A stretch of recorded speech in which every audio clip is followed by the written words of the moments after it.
Estamos de volta e vamos ter mais meia hora de Jornal da Cultura com plateia, transmitido pelos canais digitais da Cultura no Facebook e no YouTube. Continuam na bancada a jurista Janaína Pascoal e o economista e cientista político Ricardo Senes. E o nosso assunto desta meia hora a mais do Jornal da Cultura foi escolhido pelos internautas na votação que foi encerrada hoje no começo da tarde. Atualmente, tramitam no Congresso Nacional 14 projetos de lei prevendo penas mais duras para vários tipos de crimes.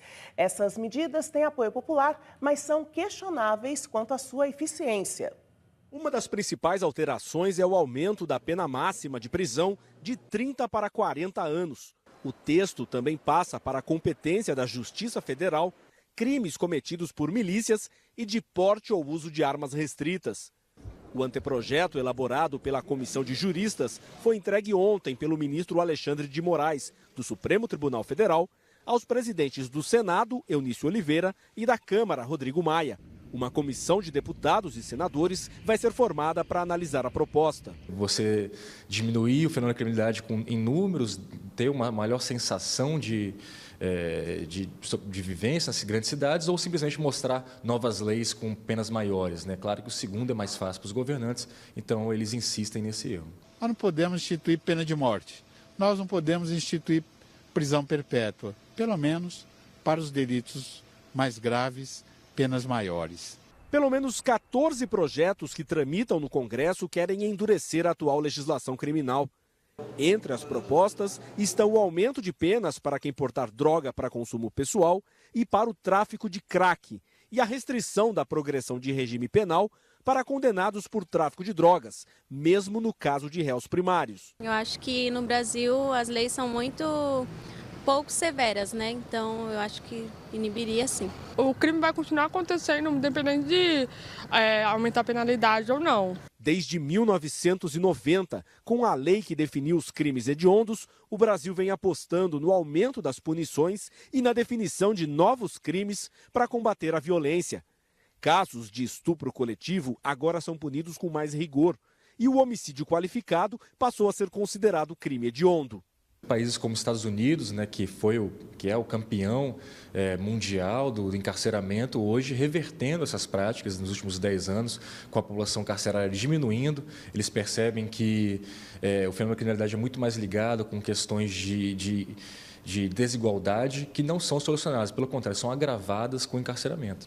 Se você tem uma pena mais leve, se as pessoas com mais facilidade obtêm progressão na pena, com 2 anos, com 3, com 4, até com 6, elas vão voltar para a sociedade. E a sociedade que não aceita o preso, que rejeita o preso, vai jogar esse preso de volta para os braços do crime. Janaína Pascoal, Ricardo Senes, como vocês veem? Precisamos de penas mais duras? E vocês enxergam essa relação direta entre penas mais duras, redução de crimes? Janaína. Então vamos lá. Existe todo um discurso dentro das universidades de que o Brasil pune muito e que por isso é que tem violência e por força da desigualdade é que a gente tem crime, tá? Eu não comungo desse discurso, que é um discurso absolutamente exculpante das ações humanas. Então, aquele que pratica o crime seria sempre uma vítima da sociedade e nunca a resposta penal teria legitimidade, tá? Esse é o discurso que domina mesmo a universidade brasileira. Por outro lado, me parece que as autoridades, quando não querem fazer alguma coisa, sempre mandam um projeto de lei para aumentar a pena, tá?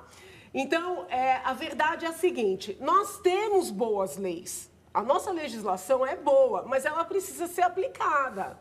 Então, não adianta nada aumentar as penas e depois, na hora da execução, ter uma série de instrumentos que transformam uma pena de 12 anos numa pena de 2. Porque, inclusive, gera descrédito. Gera descrédito junto ao próprio sentenciado. Porque ele lê lá que são 12 anos, mas quando dá 2, ele já está saindo, entendeu?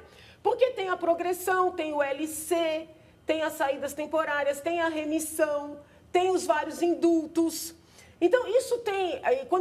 Quando sai uma sentença, como é que funciona? O juiz do conhecimento, que é aquele que acompanha o processo, ele dá uma sentença, ou seja, ele condena, e ele manda para o juiz da execução. É o juiz da execução que vai acompanhar o cumprimento. A sentença que sai do conhecimento do juiz que acompanhou o processo é completamente diferente da sentença que de fato é executada. Então, isso gera mais sensação de impunidade e impunidade real do que o tanto que é previsto no Código Penal.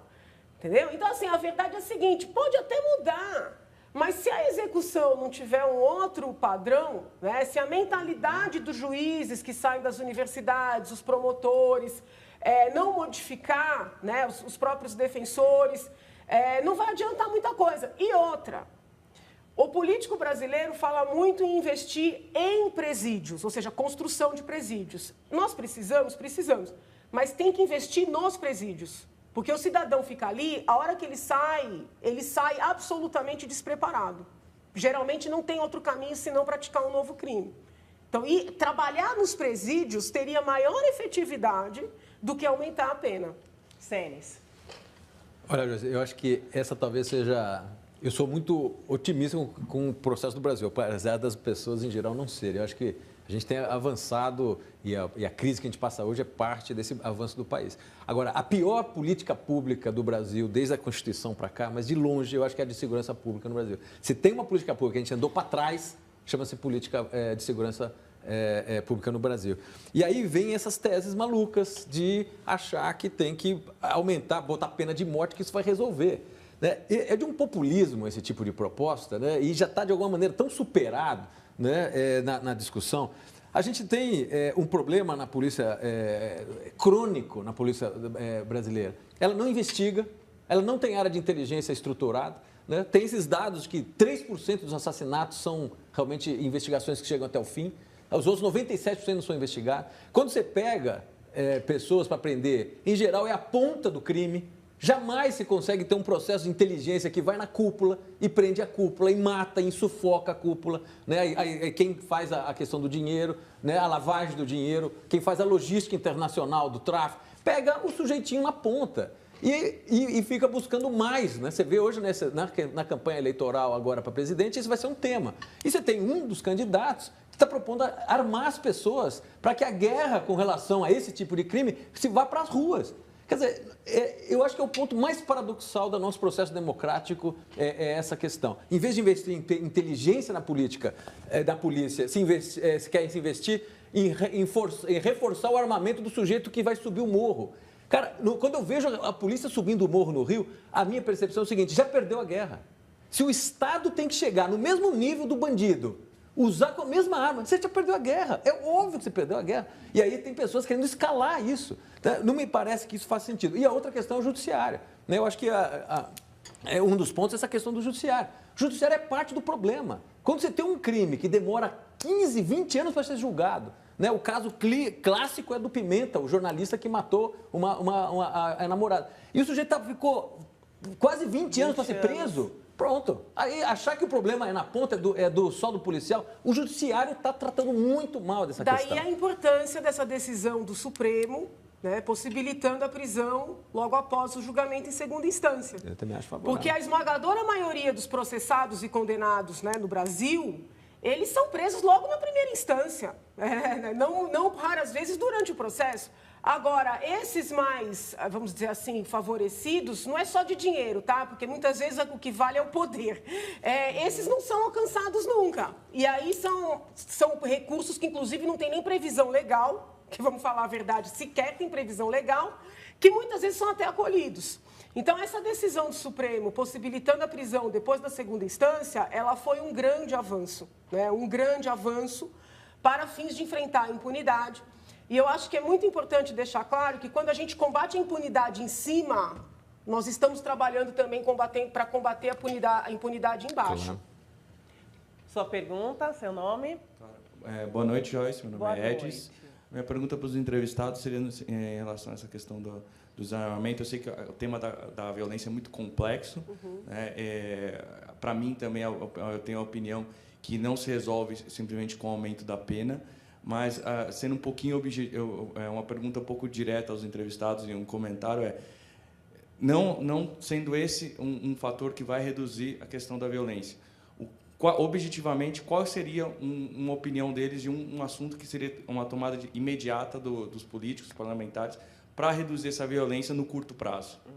Se a solução não é aumentar a lei, o que seria? Efetividade, investimento nos presídios, tem que ter profissionalização, tem que ter acompanhamento depois do cumprimento da pena, porque o cidadão sai do presídio e fica solto no mundo, né? Não tem acompanhamento.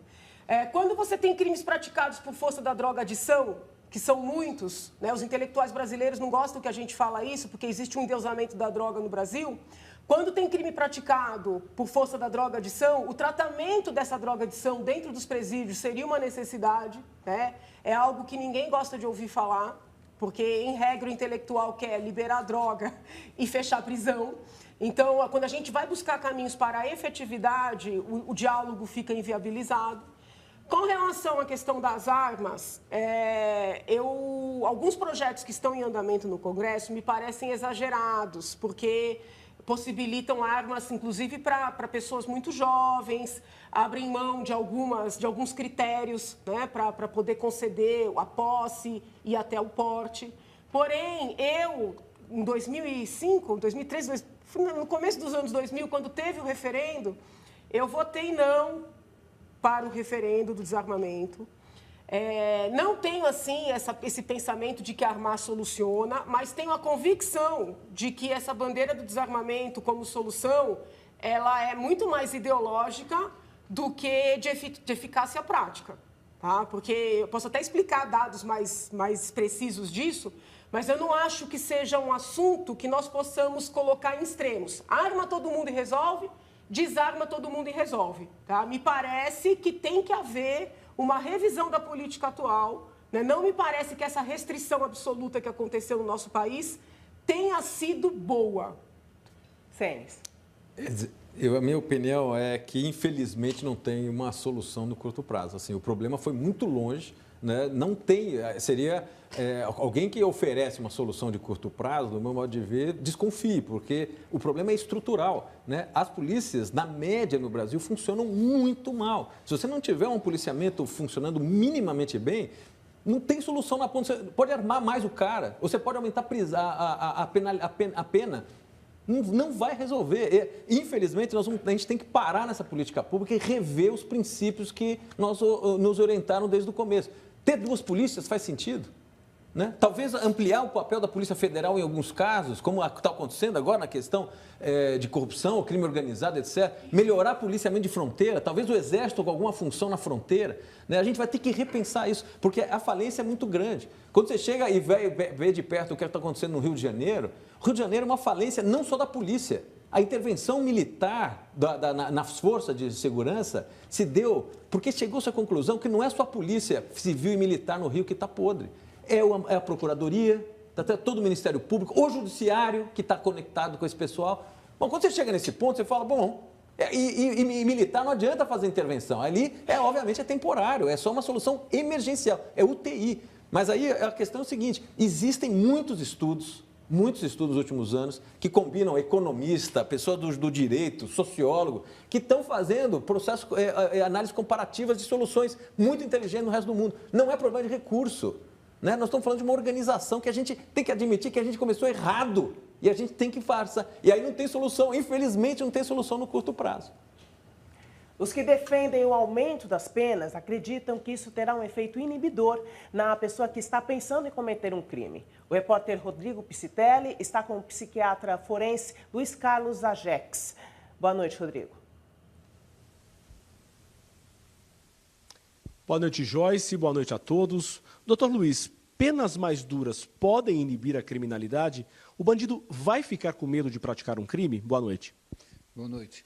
Bom, a pena, a punição para um comportamento delituoso, ela tem uma das funções dela é a inibição, quer dizer, a prevenção do crime e evitar com que uma pessoa possa venha a praticar um crime. Então, em princípio, o aumento da pena, ele pode-se imaginar que ela possa inibir o comportamento. Então, quanto maior a pena, num certo sentido, maior seria a inibição.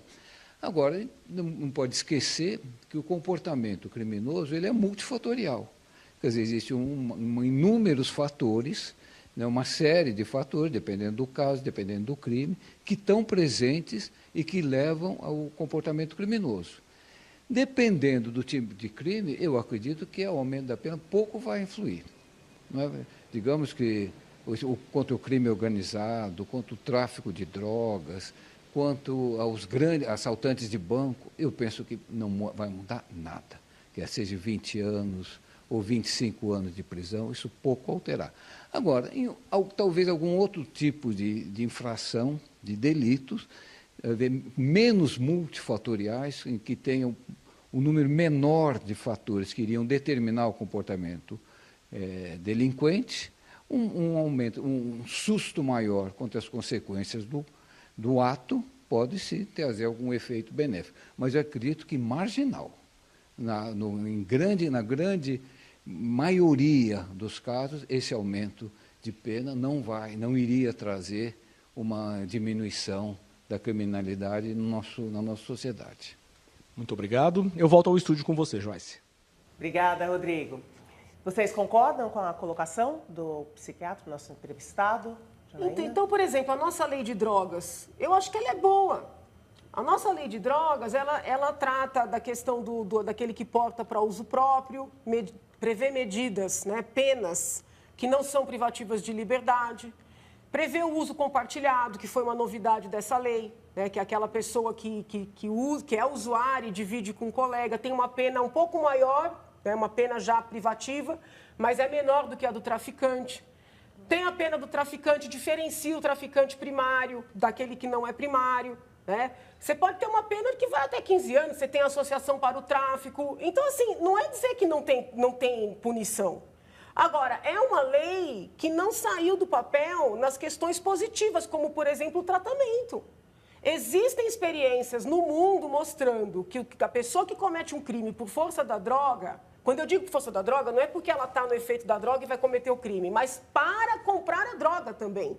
Se ela recebe um tratamento para essa drogadição, se ela tem uma atenção para esse aspecto, ainda que dentro da prisão, não estou dizendo que ela não vai ser punida.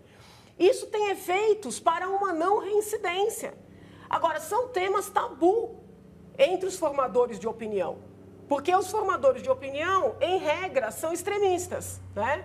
Ou eleva indefinidamente, quiçá até uma pena de morte, ou você põe todo mundo na rua, porque nada vai adiantar, entendeu? Há medidas imediatas que podem começar a ser tomadas, né? Então, a questão do polícia tem que ter colete, né? A prova de bala, bombeiro tem que ter água para poder apagar o fogo. Então, tem coisas que podem ser. Agora, quando a intelectualidade repete o tempo inteiro, por exemplo, que segurança não é um problema de polícia, qual é o político que vai querer investir nisso? Nenhum. Então, tem medidas que a gente já pode adotar para já, que não dependem de aprovação do Congresso, mas que não são adotadas porque ninguém quer fazer. E esse pensamento de que, em alguns casos, sim, a pena deve ser aumentada, né? Deve ser maior, e em outros não. Olha, eu acho que até pontualmente deve ter. Por exemplo, no meu juízo, por exemplo, eu acho que é muito mais grave um juiz corrupto do que talvez um traficante pequeno de guerra. Acho que isso é a perversão que ocorre do ponto de vista institucional, da credibilidade das instituições, de um juiz preso. Aí você vê, então, nesse caso, eu só ia a favor de aumentar, né? Mas deixa eu voltar num ponto que eu acho que a resposta do entrevistado foi perfeita. Eu acho que a questão do crime realmente ele é multifator, né? A questão da pena é um elemento importante, não diria que não é importante, mas eu diria que para o Brasil, e aí acompanhando o que a Janaína comentou, as leis são razoáveis. Qual que acontece? É a probabilidade do sujeito pegar a lei que é baixa. Se você não tem um processo de inteligência minimamente estruturado, você pode ter pena de morte como a condenação. Só que o cara está crente que ele não vai ser pego, como é o caso do Brasil. O cara, na minoria dos casos, ele é preso. Então, o incentivo é que a probabilidade de ser preso é baixa. Não é aumentar a penalidade. Então, assim, nós estamos querendo... A questão de aumentar a penalidade é uma questão um pouco de catarse da sociedade. Não, tortura esse cara. Sim, mas primeiro você pega ele. Uhum. O problema é que a gente não pega o cara. A polícia brasileira está despreparada. É uma polícia que vai para a rua, dá tiro. Em geral, liga no tema anterior, é pobre e negro. tá certo? E aí você quer dar mais tiro, mais pobre e negro. Não vai resolver, tá certo? Agora, então, esse eu acho que é o problema. A gente tem que aumentar a probabilidade desses criminosos, principalmente as cabeças pensantes, não a ponta, que a ponta é parte dessa sociedade desorganizada que a gente tem, mas é a cabeça pensante, é o cara que está lavando dinheiro, o cara que está estruturando a logística. Nós estamos falando de crime organizado internacional. A gente não planta coca no Morro do Rio. Essa coca vem de outro lugar, vem do estrangeiro. Cara, tem uma estrutura por trás, empresarial. E a gente quer brigar, a gente quer pegar o cara lá no morro. Esse é que eu acho que é o paradoxo. A sociedade vai ter que parar e tomar essa decisão dura. Agora, vai ter que enfrentar. E aí eu discordo, Janaína. Não tem nada a ver de intelectualidade e não intelectualidade. Eu acho que são visões diferentes do processo. Tem gente que defende um faroeste. Arma todo mundo e vamos dar tiro. Tem gente que defende outra questão. E eu concordo com você. A solução está no meio. É que há não é nem dos casos nem do outro. Né? Mas esses estereótipos atrapalham dos dois lados, né? Então, só uma pergunta, seu nome? Boa noite, meu nome é Ronaldo. Uma pergunta é a seguinte: o que pode ser feito através da educação para diminuir esses crimes? Que a educação é o caminho de tudo. O que pode ser feito através da educação? Olha, eu acho que a gente tem que resgatar debate de valores, né? Porque assim, a gente vive um momento que debater valores, né, é visto como moralismo. Então, quando a gente conversa, olha, isso é o certo, isso é o errado, né? Isso é seu, isso não é seu, em regra é visto como moralismo. Então, houve, na minha visão, um retrocesso muito grande nessa discussão do que é o certo e o que é o errado. É raro você ver esse debate com jovens, com criança. Todos os programas que lidam com crianças são programas extremamente liberalizantes para tudo. Tudo pode, tudo é permitido, né? Então, assim, não é que eu estou falando em termos de punição, mas de conscientização. Desde pequenininho, o cidadão tem que entender qual é o seu papel, né? Quais são os seus limites, o que é o certo, o que é o errado, que não pode machucar o outro. Então, assim, a gente perdeu um pouco disso. Numa sociedade que tudo é moralismo, a gente não debate mais com as crianças, né? A visão também que tem que ser disseminada de que direitos fundamentais são de todos os seres humanos, né? O investigado inocente, o investigado culpado, o preso, o policial, a vítima, os familiares. Então, assim, a depender do grupo, ele setoriza os direitos fundamentais, né? Os direitos fundamentais só me interessam desse grupo. E qual é a grande vantagem, a grande importância da conquista dos direitos fundamentais? É a universalização.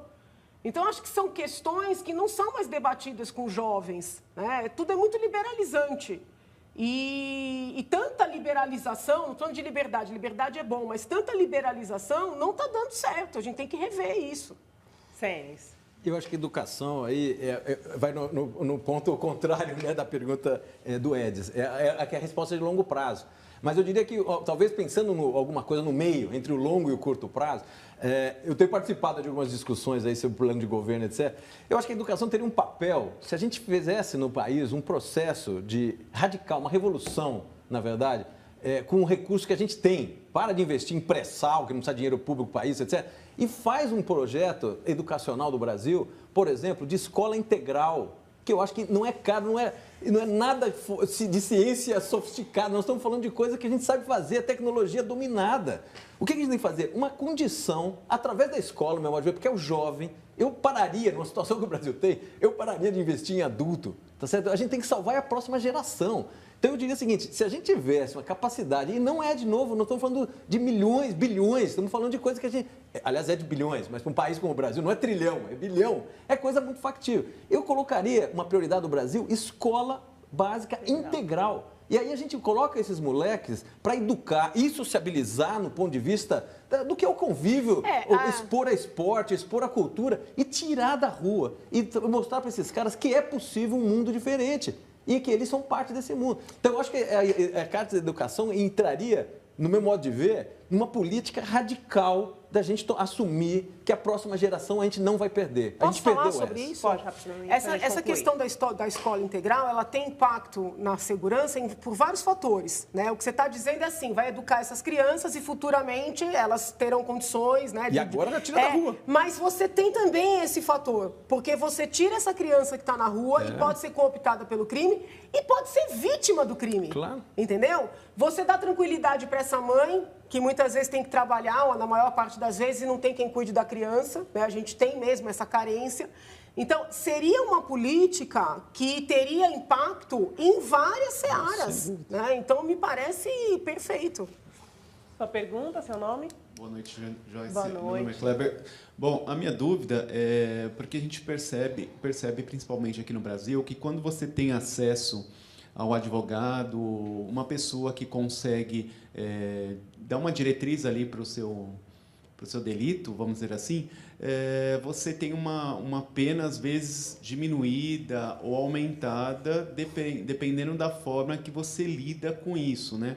Ou seja, a pessoa que está ali te sequenciando. Como é que vocês entendem isso? Você acha que isso é algo que realmente está sendo, de certa forma, algo ruim para o Brasil, né? No caso da criminalidade, principalmente até mesmo no nosso problema de processo criminal e até mesmo o atual? Como é que vocês lidam com isso? O que vocês acham? Janaína. Então, eu acho que tem um pouco um mito de que o advogado dativo ou o advogado público, que ele não faça um trabalho tão bom quanto o advogado particular. Tá? Nós temos advogado, defensoria pública, também a antiga PAJ, os colegas que trabalham como dativos.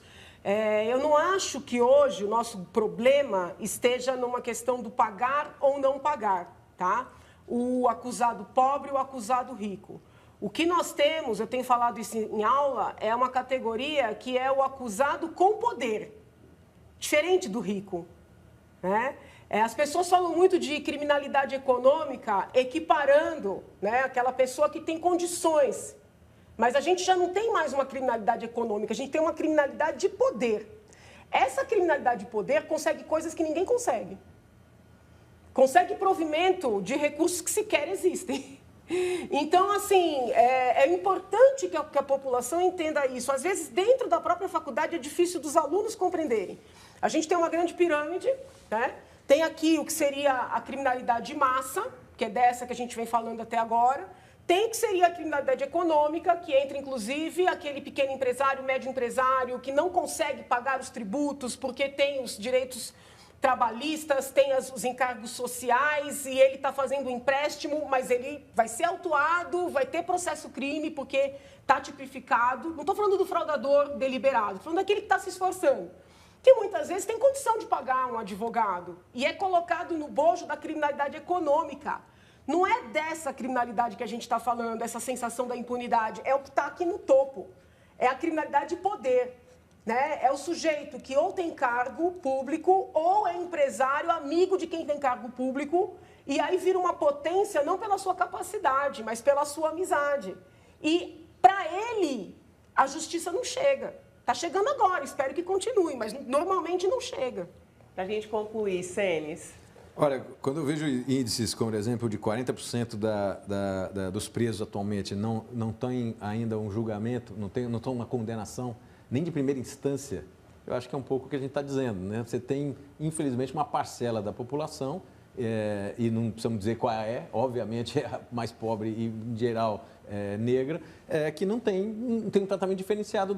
Ele tem o pressuposto é a condenação. Né? Enquanto para outros você tem, por N razões, a questão de poder, a questão econômica, a presunção é da inocência, mas para uma parte não é. Então, certo, passou na rua, tem alguma coisa, prisão, depois a gente vai ver. Uma parte desse pessoal, segundo as estatísticas, eles passam quase 5 anos sem ter sido julgado, sem ser condenado. Pô, depois de 5 anos da prisão, se você sobreviveu, você só sobreviveu se você entrou num grupo ou no outro, você já é bandido.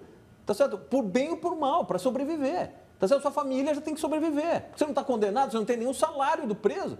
Tá certo? Sua família vai estar na mão de alguém. Se é que ele existe a família, você não destruiu a família. Então, assim, e nós estamos falando de uma escala que essa questão de prender por não qualquer razão é exagero, mas a gente teve uma escalada de prisioneiro no Brasil nos últimos anos monumental. Nós estamos chegando a quase 800 mil pessoas presas. Tá certo? Nós estamos falando de uma população carcerária que a gente não tem condição de sustentar, por isso que é superpopulação. Então, assim, é um círculo que a gente vai ter que romper alguma hora. E não é um círculo que cai em cima da classe média e alta. É um círculo que caça basicamente na classe média baixa. Tá certo? E é aí que vem a questão. Nós temos uma política pública que ela é tão desigual como outras tantas são, que a gente acaba investindo. A educacional no Brasil é isso. Você pegar proporcionalmente, a gente investe em educação pública mais na classe média e alta do que na baixa. Na questão de segurança é idem. Você pegar, por isso que eu comentei na hora da saúde. Você pegar na saúde, dependendo da forma que você vê, a gente investe mais dinheiro público na classe média e alta do que na baixa. Tá certo? Na medida, por exemplo, que você permite você abater de tudo que você gastou de saúde privada no imposto de renda. No que é você abater o imposto de renda? É o Estado te devolver o dinheiro. Tá certo? Para quem? Para quem tem renda que está aí a pagar imposto. Então, se a média hoje de saúde por habitante é R$800, quando você tem uma devolução no imposto de renda baseado no que você teria que pagar, só que você gasta mais de saúde, você pode tranquilamente abater 15 mil. Enquanto o resto é 800. Então, você tem... A política pública, nesse caso, no Brasil, ela continua sendo profundamente injusta. Nós teríamos muitos outros debates, né, sobre esse assunto que nós retomaremos em outras edições, porque agora nós estamos encerrando mais um Jornal da Cultura com plateia. Eu agradeço a presença dos comentaristas Janaína Pascoal e Ricardo Senes, muito obrigada. E também ao nosso pequeno público, formado por telespectadores e por colaboradores do Núcleo Brasileiro de Estágios. E você que nos acompanhou até agora. Inscreva-se no nosso canal no YouTube para ser notificado sobre tudo que acontece no jornalismo da cultura. youtube.com/jornalismo TV Cultura. Muito obrigada pela sua companhia e eu espero você amanhã. Até lá!